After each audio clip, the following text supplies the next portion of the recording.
নির্বাচন বানচালে ষড়যন্ত্রের বিষয়ে সবাইকে সতর্ক থাকার আহ্বান প্রধান উপদেষ্টা। দেশব্যাপী সর্বদলীয় শৃঙ্খলা কমিটি সহ বিভিন্ন পরামর্শ 7 দলের। বিএনপির উপর পতিত শক্তির আঘাত এলে প্রতিরোধের হুঁশিয়ারি মির্জা ফখরুলের, বলেছেন আওয়ামী লীগের মতো চাটার দল হবে না তার দল। ডাকসু নির্বাচনে নারী প্রার্থীকে গণধর্ষণের হুমকিদাতাকে বহিষ্কারের দাবি ছাত্রদল সহ বিভিন্ন ছাত্র সংগঠনের। ডাকসু নিয়ে পূর্ণাঙ্গ বেঞ্চে শুনানি কাল। রাতের ভোটের বুদ্ধি জাভেদ পাটোয়ারির, সমন্বয়কদের নির্যাতনের নির্দেশনা আসত ডিজিএফআই থেকে, বাস্তবায়ন করতেন ডিবি হারুন। সাবেক আইজিপি মামুনের জবানবন্দি। দেখছিলেন ক্রাউন সিমেন্ট সংবাদ শিরোনাম। এবারে বিস্তারিত। প্রধান উপদেষ্টা অধ্যাপক ডক্টর মোহাম্মদ ইউনূস বলেছেন, যারা অন্তর্বর্তীকালীন সরকারকে নির্বাচন পর্যন্ত যেতে দিতে চায় না, নানা রকম বাধা সৃষ্টি করছে তারা। নির্বাচন বানচালে ষড়যন্ত্রের বিষয়ে সবাইকে সতর্ক থাকার আহ্বান জানিয়েছেন তিনি। নির্বাচনের আগে আইনশৃঙ্খলা পরিস্থিতি সহ দেশব্যাপী সর্বদলীয় শৃঙ্খলা কমিটি সহ বিভিন্ন পরামর্শ দিয়েছেন আলোচনায় অংশ নেওয়া 7টি রাজনৈতিক দলের নেতারা। উন্নত চিকিৎসার জন্য গণ অধিকার পরিষদের সভাপতি নুরুল হক নূরকে বিদেশে পাঠানোর নির্দেশ দিয়েছেন প্রধান উপদেষ্টা। রকুনুজ্জামানের রিপোর্ট। উদ্ভূত রাজনৈতিক পরিস্থিতির মধ্যে বিএনপি, জামাত, এনসিপির সঙ্গে পরামর্শের পর এবার আরও 7টি রাজনৈতিক দলের সাথে মঙ্গলবার পরামর্শ বৈঠক করেন প্রধান উপদেষ্টা। আগামী বছরের মধ্য ফেব্রুয়ারির মধ্যে নির্বাচন অনুষ্ঠানে সরকারের অঙ্গীকার পুনঃব্যক্ত করেন প্রধান উপদেষ্টা প্রফেসর মোহাম্মদ ইউনূস। নির্বাচন বানচালে ষড়যন্ত্র থেকে সতর্ক থাকতে আহ্বানের পাশাপাশি সুষ্ঠু নির্বাচন অনুষ্ঠানে দলগুলোর পরামর্শও চান তিনি। যারা অন্তর্বর্তীকালীন সরকারকে নির্বাচন পর্যন্ত পৌঁছাতে দিতে চায় না, তারা যত রকম ভাবে পারে বাধা দিবে। বাংলাদেশের সত্তাকে গড়ে তুলতে তারা বাধা দিবে। তারা সর্বোচ্চ চেষ্টা করবে নির্বাচন বানচাল করার, এমন পরিস্থিতি সৃষ্টি করার চেষ্টা করবে যাতে নির্বাচন না হয়। এগুলোর কিছু কিছু লক্ষণ এখন দেখা যাচ্ছে, সামনে আরও আসবে। এই জন্য আমাদের আরও সতর্ক হতে হবে। আমাদের চেষ্টা হবে নির্বাচন করার, এবং নির্বাচন ফেব্রুয়ারির প্রথমার্ধে অনুষ্ঠিত হবে।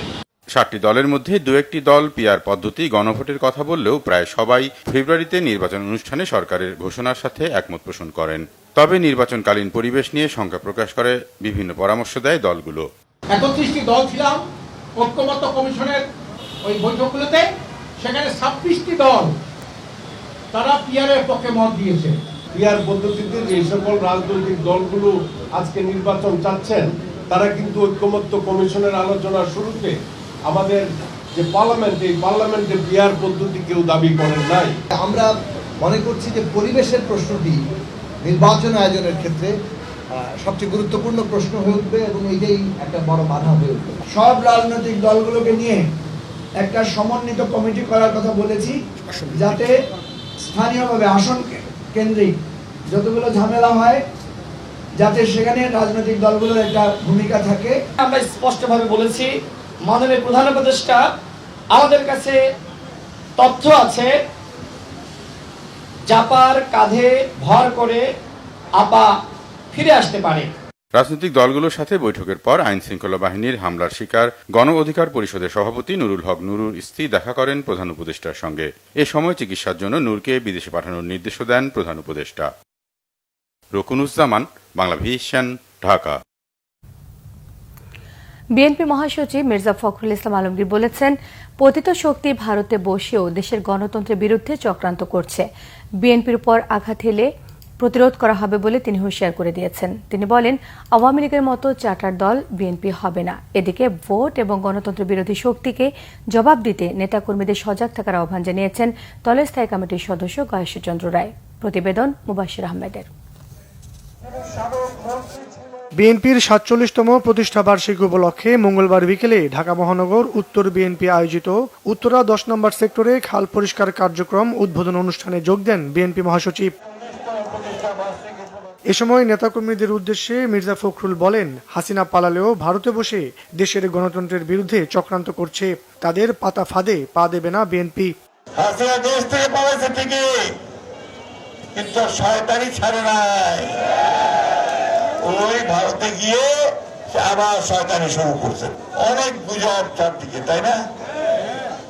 গুজবে কান দেবেন না, কারণ গুজবই। আমাদের মধ্যে বিভ্রান্তি সৃষ্টি করার জন্য আওয়ামী লীগ ওই ভারতবর্ষ থেকে সোশ্যাল মিডিয়ার মাধ্যমে সমানে গুজব ছড়াচ্ছে। আমাদের মধ্যে কোনো বিভেদ নাই। বিএনপি পতিত ফ্যাসিস্টের মতো আচরণ করবে না বলেও জানান দলের মহাসচিব। জিয়াউর রহমানকে ইরান যুদ্ধ লাগছিল, সেই যুদ্ধের মধ্যস্থতা করতে তাকে পাঠানো হয়েছিল জাতিসংঘ। আমরা সেই বিএনপি করি, সেই বিএনপি করে যদি আমরা আওয়ামী লীগের মতো চাচার দলে পরিণত হয়ে তাহলে কি মানুষ আমাদের ভালোবাসবে? এটা মাথায় রাখবেন সবাই। এদিকে রাজধানীর মানিকনগরে ঢাকা মহানগর দক্ষিণ বিএনপির সপ্তাহব্যাপী বৃক্ষরোপণ ও পরিষ্কার পরিচ্ছন্নতা কর্মসূচির উদ্বোধনে দলের স্থায়ী কমিটির সদস্য গয়েশ্বরচন্দ্র রায় বলেন, জনগণের ভোটাধিকার হরণে ষড়যন্ত্র চলছে। ভোট ও গণতন্ত্র বিরোধী শক্তিকে জবাব দিতে সজাগ থাকার আহ্বান জানান তিনি। মাঝে মাঝে নানা ঘটনা দেখেন না, এটা হলো যে আপনাদের যে ভোটের অধিকারটা যাতে আপনারা না পান, ভোটটা যাতে না দিতে পারেন, তার মধ্যে একটা ষড়যন্ত্র আছে।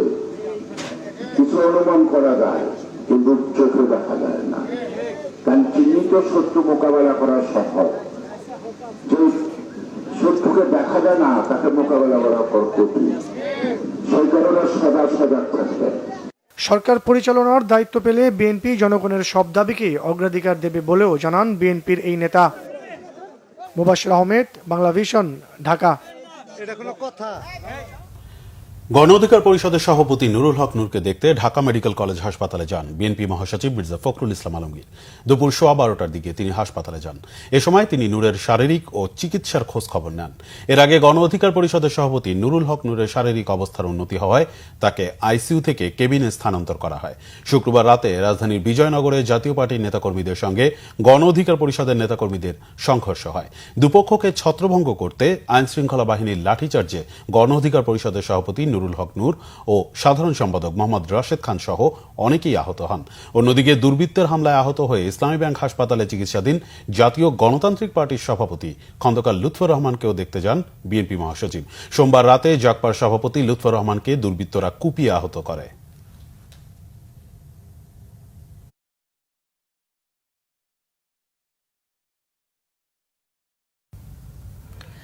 ডাকসু নির্বাচনে একজন নারী প্রার্থীকে ফেসবুকে গণধর্ষণের হুমকি দেয় ঢাকা বিশ্ববিদ্যালয়ের শিক্ষার্থী আলী হোসেনকে বহিষ্কারের দাবি জানিয়েছে ছাত্রদল সহ বিভিন্ন ছাত্র সংগঠন। ডাকসু নির্বাচনকে কেন্দ্র করে 15 দফা দাবি পেশ করেছে ঢাকা বিশ্ববিদ্যালয় শিক্ষক নেটওয়ার্ক। নির্বাচন বন্ধে আদালতের কাঁধে বন্দুক রেখে একটি চক্র ষড়যন্ত্র করছে বলে অভিযোগ করেছে গণতান্ত্রিক ছাত্র সংসদ।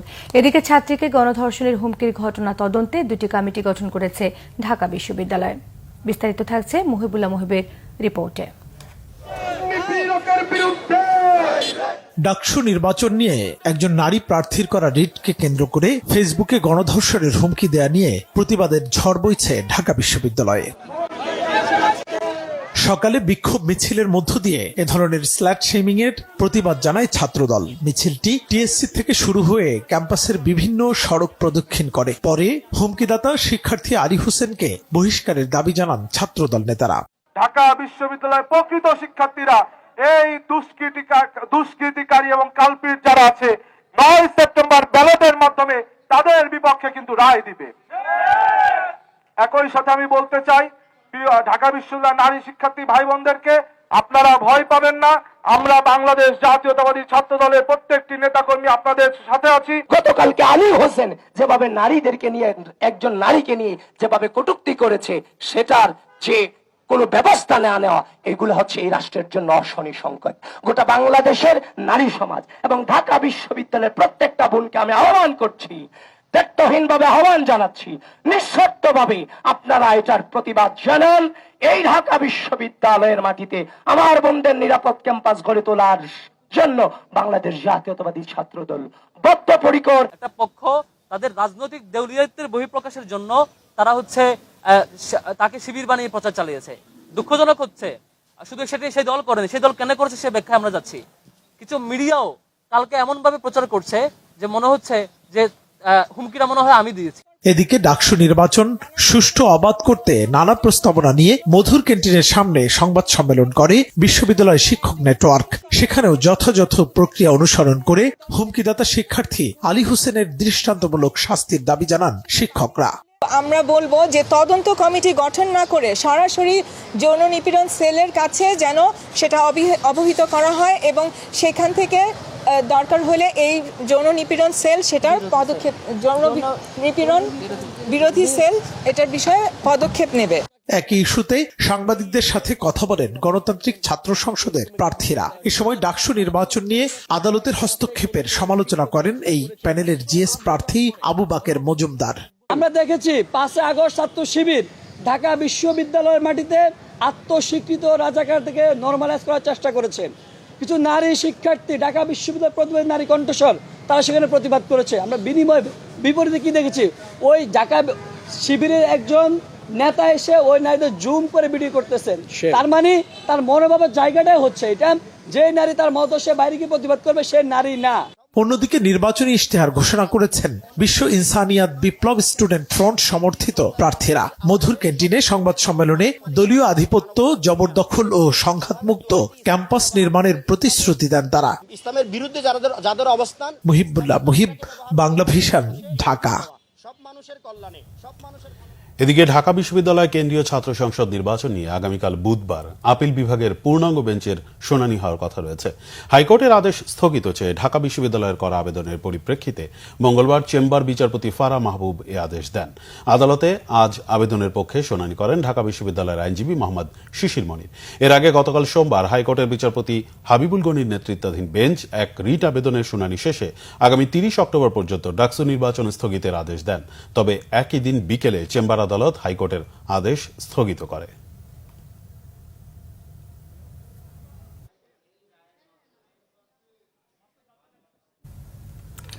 অন্যদিকে ডাকসু নির্বাচনে ছাত্র শিবির মনোনীত জিএস প্রার্থীর বিরুদ্ধে রিট আবেদনকারী নারী শিক্ষার্থীকে ঢাকা বিশ্ববিদ্যালয়ের এক শিক্ষার্থীর গণধর্ষণের হুমকির প্রতিবাদে বিক্ষোভ মিছিল এবং অবস্থান কর্মসূচি পালন করেছে রাজশাহী বিশ্ববিদ্যালয়ের ছাত্রদল। দুপুরে প্যারিস রোড থেকে বিক্ষোভ মিছিল শুরু হয়ে ক্যাম্পাসের বিভিন্ন সড়ক ঘুরে সেখানে ফিরে অবস্থান কর্মসূচি পালন করে তারা। বক্তারা প্রকাশ্যে গণধর্ষণের হুমকি সহ রাজশাহী বিশ্ববিদ্যালয়ের ছাত্রদল নেত্রীদের হেনস্থা এবং সারা দেশে নারী শিক্ষার্থীদের ওপর শিবিরের নেতাকর্মীদের সাইবার বুলিংয়ের প্রতিবাদ এবং তীব্র নিন্দা জানান। কর্মসূচিতে উপস্থিত ছিলেন কেন্দ্রীয় ছাত্রদলের সাংগঠনিক সম্পাদক আমানুল্লাহ আমান, রাজশাহী বিশ্ববিদ্যালয়ের ছাত্রদলের সভাপতি সুলতান আহমেদ রাহি, সাধারণ সম্পাদক জহুরুল ইসলাম সর্দার সহ আরো অনেকেই। রাজশাহী বিশ্ববিদ্যালয় কেন্দ্রীয় ছাত্র সংসদ, রাকসু, হল সংসদ এবং সিনেট ছাত্র প্রতিনিধি নির্বাচনে প্রথম বর্ষের শিক্ষার্থীদের ভোটার করার সিদ্ধান্ত নিয়েছে নির্বাচন কমিশন। এ কারণে মনোনয়নপত্র সংগ্রহের দিন আরও একদিন বাড়িয়ে আগামীকাল বুধবার পর্যন্ত করা হয়েছে। তবে ভোট হবে 25 সেপ্টেম্বরই। রাকসু নির্বাচনের প্রধান নির্বাচন commissioner doctor F Nazrul Islam জানিয়েছেন, বিশ্ববিদ্যালয় কর্তৃপক্ষের সাথে আলোচনার পর নির্বাচন কমিশন প্রথম বর্ষের শিক্ষার্থীদের ভোটার করার সিদ্ধান্ত নিয়েছে। তারা প্রার্থীও হতে পারবেন। প্রথম বর্ষের শিক্ষার্থীদের ভোটার করার দাবিতে কর্মসূচি পালন করে ছাত্রদল। এ নিয়ে ছাত্রদল এবং ছাত্র শিবির মুখোমুখি অবস্থান নেয়। ক্যাম্পাসের অন্যান্য ছাত্র সংগঠনও 25 সেপ্টেম্বর ভোট গ্রহণের তারিখ ঠিক রেখে প্রথম বর্ষের শিক্ষার্থীদের ভোটার করার বিষয়ে তাদের অনাপত্তির কথা জানিয়েছে। এদিকে মনোনয়নপত্রের সঙ্গে প্রার্থীদের ডোপ টেস্ট রিপোর্ট প্রদান বাধ্যতামূলক করেছে নির্বাচন কমিশন। গতকাল পর্যন্ত রাজশাহী বিশ্ববিদ্যালয় মেডিকেল সেন্টারে নির্বাচনে অংশগ্রহণে ইচ্ছুক 570 জন ডোপ টেস্ট পরীক্ষার জন্য তাদের স্যাম্পল দিয়েছে।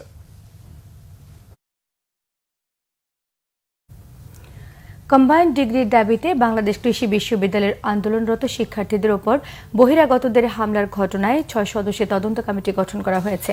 শিক্ষার্থীরা রেলপথ অবরোধ প্রত্যাহার করে নেয়। ঢাকা ময়মনসিংহ রুটে রেল চলাচল স্বাভাবিক হয়েছে। আন্দোলনরত শিক্ষার্থীরা 6 দফা দাবিতে দুপুর থেকে ক্যাম্পাসের বিভিন্ন সড়কে বিক্ষোভ করে জব্বারের মোড়ে অবস্থান নিয়ে রেলপথ অবরোধ করেন। পরে তারা প্রশাসনিক ভবন এবং ব্যাংকে তালা ঝুলিয়ে দেয়। রেলপথ অবরোধের ফলে ঢাকা ময়মনসিংহ রেলপথে ট্রেন চলাচল বন্ধ হয়ে যায়।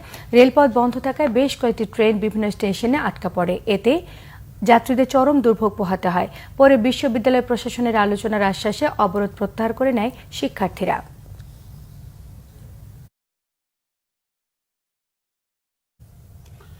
দেশের বিভিন্ন বিশ্ববিদ্যালয়ে অনাকাঙ্ক্ষিত ঘটনায় শিক্ষা কার্যক্রম ব্যাহত হচ্ছে বলে জানিয়েছেন শিক্ষা উপদেষ্টা সিআর আবরার। বিশ্ববিদ্যালয়গুলো চলমান সংকট দ্রুতই কেটে যাবে বলে আশা প্রকাশ করেন তিনি। সচিবালয়ে সাংবাদিকদের সঙ্গে আলাপকালে উপদেষ্টা আরও জানান, যে কোনো সহায়তার জন্য বিশ্ববিদ্যালয় স্থানীয় প্রশাসনের সাথে যোগাযোগ অব্যাহত রেখেছে মন্ত্রণালয়। গত কয়েকদিন দেশের বিভিন্ন বিশ্ববিদ্যালয়ে যে কতগুলো অনাকাঙ্ক্ষিত ঘটনা ঘটেছে, তো সেটাতে আমিও মন্ত্রণালয় অবহিত রয়েছে এবং অবশ্যই তার দ্বারা স্বাভাবিক শিক্ষা কার্যক্রম কিছুটা ব্যাহত হচ্ছে। তো সেটাতে আমরা যথেষ্ট রকমভাবে উদ্বিগ্ন। তবে আমরা এটা মনে করি যে কোনো সমস্যাই আলাপ আলোচনার মাধ্যমে সমাধান হওয়া সম্ভব। আমরা আশা করি, আমরা জানি যে সেই প্রক্রিয়া শুরু হয়েছে এবং সেটা সমাধানের দিকেই এটা এগিয়ে যাচ্ছে। আমরা আশা করি দ্রুতই এই সমাধান এখানে হবে। বিএনপির আন্তর্জাতিক বিষয়ক কমিটির সদস্য ইশরাক হোসেন বলেছেন, বিএনপি জনকল্যাণে রাজনীতি করে, ভবিষ্যতেও একই লক্ষ্য নিয়ে কাজ করবে। বিএনপির ৪৭তম প্রতিষ্ঠা বার্ষিকী উপলক্ষে বিকেলে ঢাকা মহানগর দক্ষিণ বিএনপির উদ্যোগে সূত্রাপুর থানার ৪৪ নম্বর ওয়ার্ডে দলের নেতাকর্মীদের সঙ্গে নিয়ে বৃক্ষরোপণ ও পরিষ্কার পরিচ্ছন্নতা কর্মসূচি পালন করেন ইশরাক হোসেন। নেতাকর্মীদের সঙ্গে নিয়ে সূত্রাপুর থানার ধোলাইখাল এলাকায় সিএমবি খালে পরিষ্কার পরিচ্ছন্নতা কার্যক্রম চালান তিনি। এরপর সূত্রাপুর এলাকায় বৃক্ষরোপণ করেন। এ সময় ওয়ারী থানা বিএনপির যুগ্ম আহ্বায়ক মোজাম্মেল হক মুক্তার, ঢাকা মহানগর বিএনপির সদস্য মকবুল ইসলাম টিপু, সূত্রাপুর থানা বিএনপির আহ্বায়ক আব্দুল আজিজ, গেন্ডারিয়া থানার আহ্বায়ক আব্দুল কাদির এবং ঢাকা মহানগর দক্ষিণ ছাত্রদলের সদস্য সচিব আব্দুর রহিম সহ ঢাকা ৬ আসনের বিএনপির অঙ্গ ও সহযোগী সংগঠনের নেতাকর্মীরা উপস্থিত ছিলেন। জনগণের ভোগান্তির কথা ভেবে প্রতিষ্ঠা বার্ষিকী উপলক্ষে পূর্ব নির্ধারিত র্যালির পরিবর্তে সপ্তাহব্যাপী বৃক্ষরোপণ ও পরিষ্কার পরিচ্ছন্ন কর্মসূচি পালনের ঘোষণা দেয় বিএনপি। জনকল্যাণমূলক জনসম্পৃক্তমূলক কর্মসূচি, ঢাকা শহরে যে সকল খাল রয়েছে সেগুলোকে পরিষ্কার করা এবং যেখানে বিভিন্ন জায়গায় আগাছা এখানে জঙ্গলের মতো হয়ে রয়েছে সেই সব জায়গাগুলো পরিষ্কার করার জন্য আমরা বাংলাদেশ জাতীয়তাবাদী দল বিএনপি এবং সকল অঙ্গ সহযোগী সংগঠনের নেতৃবৃন্দ এবং কর্মী ভাইরা আমরা অংশগ্রহণ করেছি। তারই পরিপ্রেক্ষিতে আজকে আমরা সূত্রাপুর থানার অধীনস্থ বেগমগঞ্জ খাল যেটি রয়েছে সেই খালটি আমরা পরিষ্কার পরিচ্ছন্ন করার উদ্যোগ নিয়েছি। সেখানে খুবই একটি অস্বাস্থ্যকর এবং নোংরা পরিবেশ বজায় ছিল, যেখানে যার কারণে আশেপাশের যারা বাসিন্দারা তারা অত্যন্ত ভোগান্তিতে পড়েছিল। এর বাইরে সেই খালে মশার প্রজনন হয়ে বিভিন্ন ধরনের জীবাণুবাহিত যে রোগ রয়েছে সেগুলো ছড়িয়ে পড়ছিল।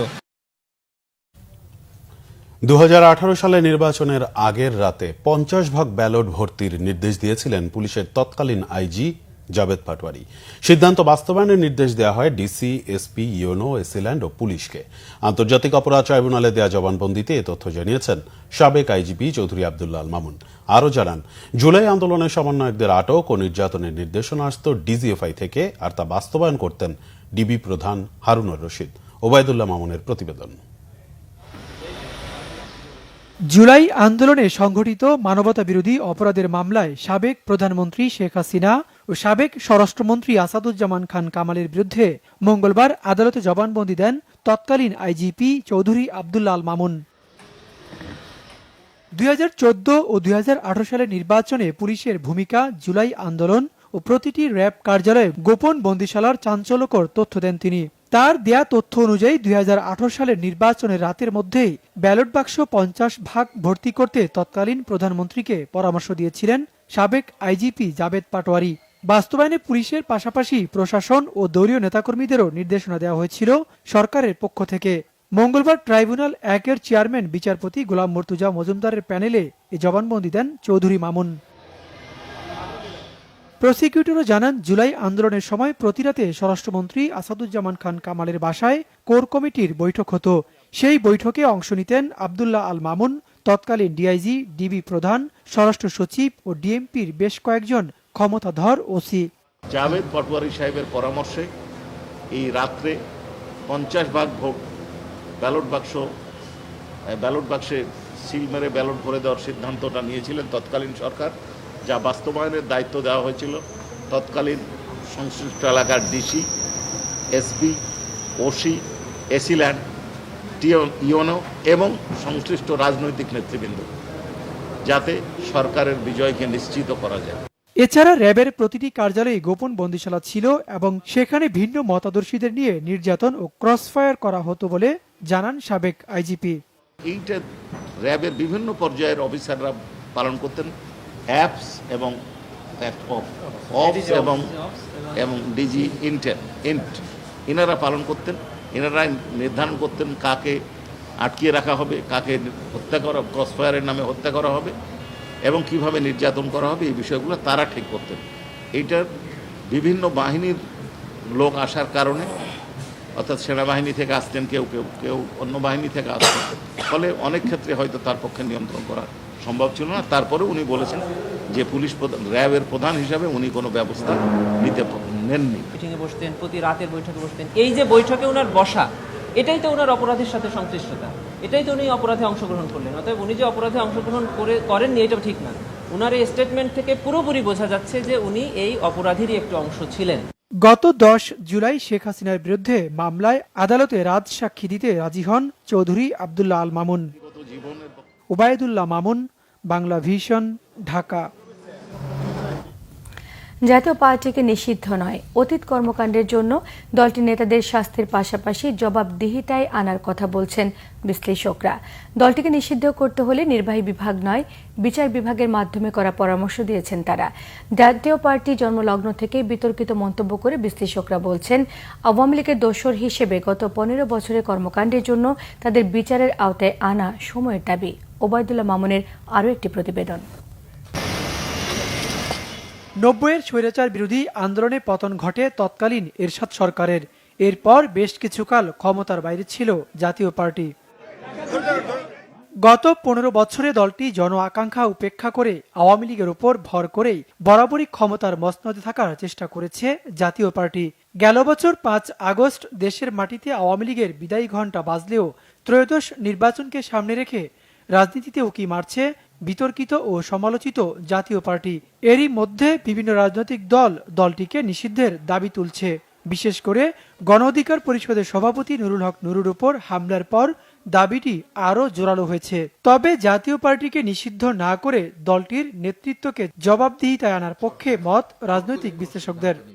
জাতীয় পার্টির আমরা দেখেছি যে আওয়ামী লীগের যে 15 বছরের তাদের যে স্বৈরাচারী দুঃশাসন, সেই দুঃশাসনের সবসময় সহযোগী শক্তি হিসাবে তারা কাজ করেছে এবং অনেকে এই কথাটা বলতে চান যে জাতীয় পার্টি যদি ওইভাবে তাদেরকে সহযোগিতা না করতেন তাহলে আওয়ামী লীগের এই ফেসিবাদী শক্তি হিসাবে তাদের উত্থান সেটা নাও হতে পারত। প্রিভিয়াস গভর্নমেন্টের ফ্যাসিজমের পেছনে তাদের একটা বড় অবদান আছে।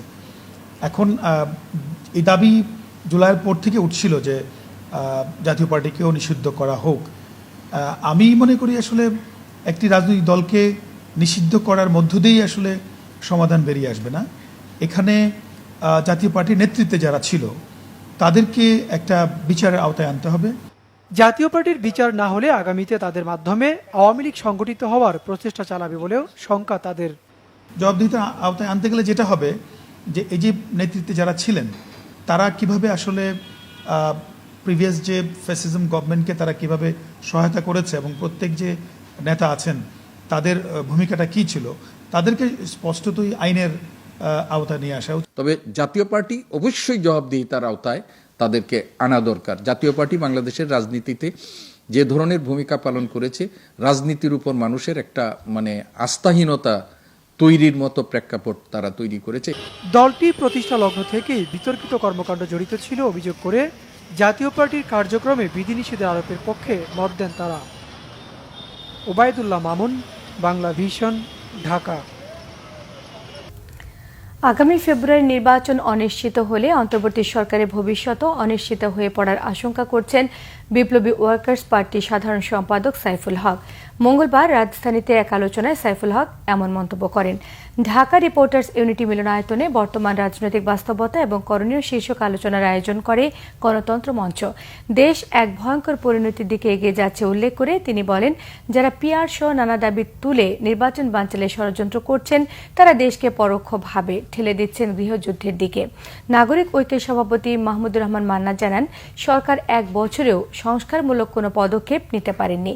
তিনি বলেন, ঠিকভাবে নির্বাচন করতে না পারলে দেশ অন্ধকারে তলিয়ে যাবে। অনুষ্ঠানে গণসংহতি আন্দোলনের প্রধান সমন্বয়ক জোনায়েদ সাকি জানান, আগামী নির্বাচনে বাংলাদেশের ভবিষ্যৎ নির্ধারণ করবে।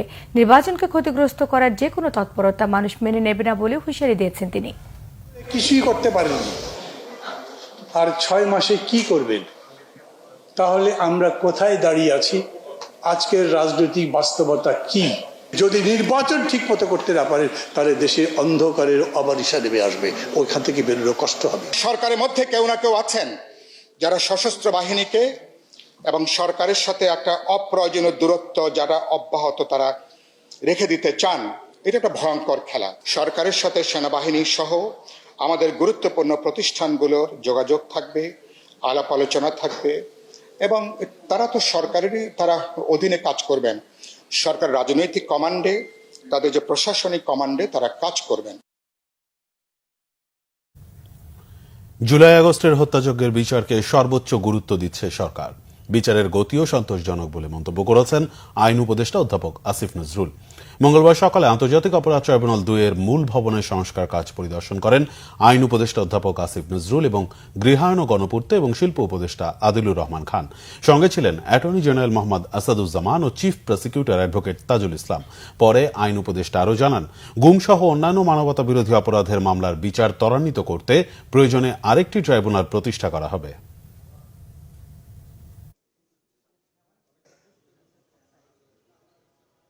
আমরা বিচার কার্যে যে সর্বোচ্চ গুরুত্ব দিচ্ছি, এবং এটা যে শুধুমাত্র আইন মন্ত্রণালয় না, আপনি গৃহায়ন পূর্ত মন্ত্রণালয় বলেন বা অন্যান্য সংশ্লিষ্ট যত সরকারি প্রতিষ্ঠান আছে সবাই যে সর্বোচ্চ গুরুত্ব দিচ্ছে, আজকে দ্বিতীয় ট্রাইব্যুনালের কাজ অতি দ্রুত সম্পন্ন হওয়ার মধ্যে দিয়ে তা আবারও আপনার এটা প্রমাণিত হলো। তো আমরা এমনকি এটাও চিন্তা করছি, আমরা এখন 3 সেটটা খালি হয়ে গেলে আমরা আন্তর্জাতিক অপরাধ আদালত 3ও করতে পারি। যদি আমরা 3 করতে পারি তাহলে আমরা অন্যান্য যে আন্তর্জাতিক অপরাধ আছে, যেমন গুম বা অন্য ধরনের যে আন্তর্জাতিক অপরাধ, সেই সমস্ত অপরাধের বিচার কার্য দ্রুততর করতে পারবো। স্বল্পোন্নত দেশের তালিকা থেকে উত্তরণে বাংলাদেশের ব্যবসায়ীদের চ্যালেঞ্জ মোকাবেলায় সহায়তা করবে ইউরোপীয় ইউনিয়ন, জানিয়েছেন ইইউ রাষ্ট্রদূত মাইকেল মিলার। রাজধানী মতিঝিলে ঢাকা চেম্বার অব কমার্স আয়োজিত এক সেমিনারে তিনি তথ্য জানিয়েছেন। মাইকেল মিলার বলেন, বাংলাদেশের অর্থনৈতিক উন্নয়নেও অংশীদার হতে চায় ইইউ। অনুষ্ঠানে বাণিজ্য সচিব মাহবুবুর রহমান বলেছেন, আগামী 1 মাসের মধ্যে বাণিজ্যিক আদালতের খসড়া চূড়ান্ত করবে বাণিজ্য মন্ত্রণালয়। ডিএসসিসিআই সভাপতি জানান, বাংলাদেশ দ্রুত উন্নয়নশীল অর্থনীতির দেশে পরিণত হয়েছে, তবে বাণিজ্য এবং বিনিয়োগ বৃদ্ধির সঙ্গে বিরোধ এবং মামলা জটও বাড়ছে। এর কার্যকর সমাধান না হলে এই সংকট অর্থনীতির অগ্রযাত্রায় বাধা হয়ে দাঁড়াতে পারে।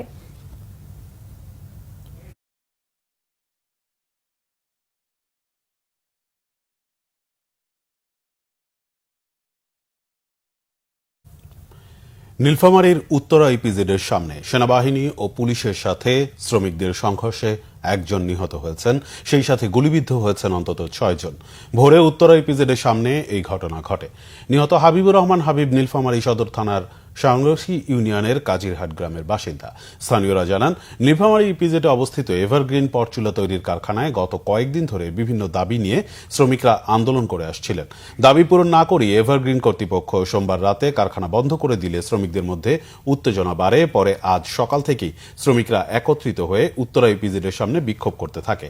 এক পর্যায়ে তারা ইপিজেডে ঢুকতে গেলে সেনাবাহিনী শ্রমিকদের সরিয়ে দিতে চাইলে তারা সেনাবাহিনীর গাড়িতে হামলা চালায়।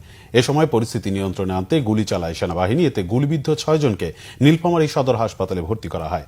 হাসপাতালে নেওয়া হলে চিকিৎসক গুলিবিদ্ধ হাবিবকে মৃত ঘোষণা করেন। বর্তমানে পরিস্থিতি নিয়ন্ত্রণে আছে বলে জানিয়েছেন সেনা সদস্যরা।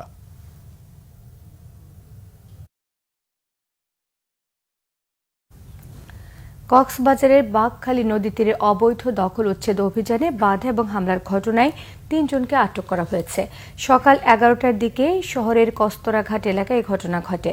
নির্বাহী ম্যাজিস্ট্রেটের নেতৃত্বে সকালের দ্বিতীয় দিনের মতো অভিযান শুরু করে জেলা প্রশাসন, বাংলাদেশ অভ্যন্তরীণ নৌ পরিবহন কর্তৃপক্ষ BIWT এবং আইন শৃঙ্খলা রক্ষাকারী বাহিনীর সদস্যরা।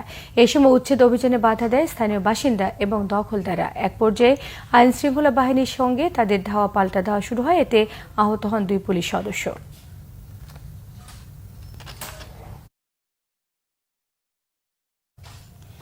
এবার আরো কিছু খবর নিয়ে একটি ডেস্ক রিপোর্ট। বিএনপির স্থায়ী কমিটির সদস্য ও সাবেক মন্ত্রী ইকবাল হাসান মাহমুদ টুকু বলেছেন, ছাত্র আন্দোলন, গণ অভ্যুত্থান, জুলুমবাদ সরকারের পতন হয়েছে। আগামী ফেব্রুয়ারি মাসে জনগণের বহু কাঙ্ক্ষিত যে নির্বাচন হবে, সেই নির্বাচনে জনগণের ভোটে বিএনপি জয়লাভ করবে। বিকালে সিরাজগঞ্জ সদর উপজেলায় নাগরিক সংবর্ধনা প্রদান অনুষ্ঠানে তিনি এসব কথা বলেন। কুষ্টিয়ার ভেড়ামারা উপজেলায় ইউনিয়ন ভিত্তিক বিএনপির দ্বিবার্ষিক সম্মেলন হয়েছে। বিকেলে উপজেলার 2 নম্বর মোকারিমপুর ইউনিয়ন বিএনপির আয়োজনে সম্মেলনের প্রধান অতিথি ছিলেন বিএনপির জাতীয় নির্বাহী কমিটির অন্যতম সদস্য ও সাবেক এমপি অধ্যাপক শহীদুল ইসলাম। ভেড়ামারা উপজেলা বিএনপির আহ্বায়ক অ্যাডভোকেট তৌহিদুল ইসলাম আলমের সভাপতিত্বে প্রধান আলোচক ছিলেন জেলা বিএনপির সাবেক উপদেষ্টা অধ্যাপক ডক্টর মোহাম্মদ সাইফুল ইসলাম। সম্মেলন শেষে ইউনিয়ন বিএনপির নতুন কমিটি ঘোষণা করা হয়। রাজধানীতে শিল্পকলা একাডেমিতে হয়ে গেল সাংস্কৃতিক মতবিনিময়ের মাধ্যমে 2 দেশের যুবকদের ভূমিকা শীর্ষক আলোচনা সভা। এতে বাংলাদেশে 10 দিনের সফরে আসা শ্রীলঙ্কার ইউথ টিম এই আলোচনা সভায় অংশ নেয়। শিল্পকলা একাডেমি আয়োজিত এই সভায় সাংস্কৃতিক ব্যক্তিত্ব রেজাবুদ্দৌলা চৌধুরী সভাপতিত্ব করেন। প্রধান অতিথি ছিলেন সচিব মোহাম্মদ ওয়ারিস হোসেন।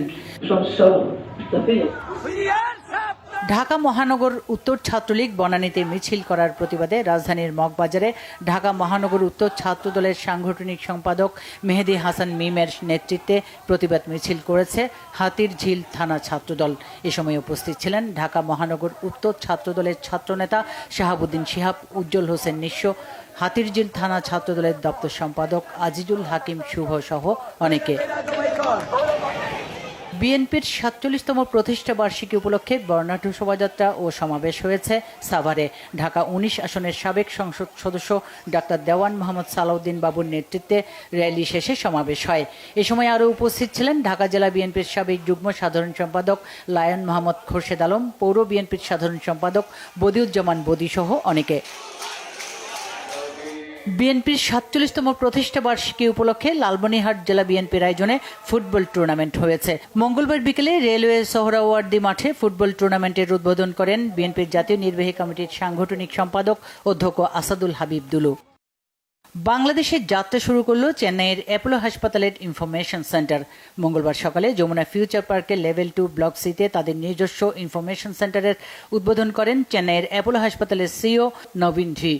অনুষ্ঠানে বিশেষ অতিথি ছিলেন চেন্নাইয়ের অ্যাপোলো হাসপাতালের ইন্টারন্যাশনাল সেলস গ্রুপ রেভিনিউ টিমের অ্যাসোসিয়েট ভাইস প্রেসিডেন্ট MS গুরু প্রসাদ। নতুন এই ইনফরমেশন সেন্টারের মাধ্যমে বাংলাদেশি রোগীরা এখন থেকে পাবেন সহজে ডাক্তারের অ্যাপয়েন্টমেন্ট বুকিং, ভিসা ইনভিটেশন, চিঠি দেওয়ার সুবিধা, ব্যক্তিগত ট্রিটমেন্ট প্ল্যান ও মেডিকেল গাইডলাইন সহ চিকিৎসা ব্যয়ের ধারণা। দেশের শীর্ষস্থানীয় শিল্প গ্রুপ RFL এর ইলেকট্রনিক্স পণ্যের চেইন শপ ভিশন এম্পোরিয়ামের ড্রিম হোম ক্যাম্পেইনের সিজন 2 শুরু হয়েছে।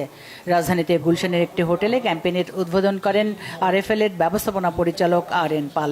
এই ক্যাম্পেইনে পুরস্কার হিসেবে থাকছে একাধিক ফ্ল্যাট, গাড়ি, ইলেকট্রনিক্স পণ্য, ভিশন এম্পোরিয়ামের গিফট ভাউচার সহ মোট 559টি পুরস্কার। ভিশন এম্পোরিয়াম থেকে মাত্র 5,000 টাকার পণ্য কিনে এই ক্যাম্পেইনে অংশ নিতে পারবেন ক্রেতারা। আজ থেকে শুরু হওয়া ড্রিম হোম সিজন 2 ক্যাম্পেইনটি চলবে এই বছরের 31 ডিসেম্বর পর্যন্ত। অনুষ্ঠানে আরও ছিলেন RFL গ্রুপের প্রধান বিপণন কর্মকর্তা মোহাম্মদ আল্লামা মুর্শিদ মনিম, ভিশন এম্পোরিয়ামের প্রধান পরিচালন কর্মকর্তা KM শামসুজ্জামান নয়ন সহ অনেকে। Bangla vision news desk. সংবাদ শেষ করব আমরা। গ্রাউন্ড সিমেন্ট শিরোনামগুলো আরেকবার জানিয়ে দিয়ে নির্বাচন বানচালের ষড়যন্ত্রের বিষয়ে সবাইকে সতর্ক থাকার আহ্বান প্রধান উপদেষ্টার। দেশব্যাপী সর্বদলীয় শৃঙ্খলা কমিটি সহ বিভিন্ন পরামর্শ 7 দলের। বিএনপির ওপর পতিত শক্তির আঘাত এলে প্রতিরোধের হুঁশিয়ারি মির্জা ফখরুলের, বলেছেন আওয়ামী লীগের মতো চাটার দল হবে না তার দল। ডাকসু নির্বাচনে নারী প্রার্থীকে গণধর্ষণের হুমকি দাতাকে বহিষ্কারের দাবি ছাত্রদল সহ বিভিন্ন ছাত্র সংগঠনের। ডাক শুনে পূর্ণাঙ্গ বেঞ্চে শুনানি কাল। রাতের ভোটের বুদ্ধি জাভেদ পাটোয়ারির সমন্বয়কদের নির্যাতনের নির্দেশনা আসত ডিজিএফআই থেকে, বাস্তবায়ন করতেন ডিবি হারুন। সাবেক আইজিপি মামুনের জবানবন্দি। এই ছিল এখনকার মতো, পরের সংবাদ রাত 1টায় দেখার আমন্ত্রণ রইল। এছাড়া বাংলাভিশন সংবাদ ও সংবাদ সংশ্লিষ্ট অনুষ্ঠান দেখতে ভিজিট করুন www.bvnews24.com ও facebook.com/banglavisionnews এবং সাবস্ক্রাইব করুন youtube.com/banglavisionnews। ধন্যবাদ। শুভরাত্রি।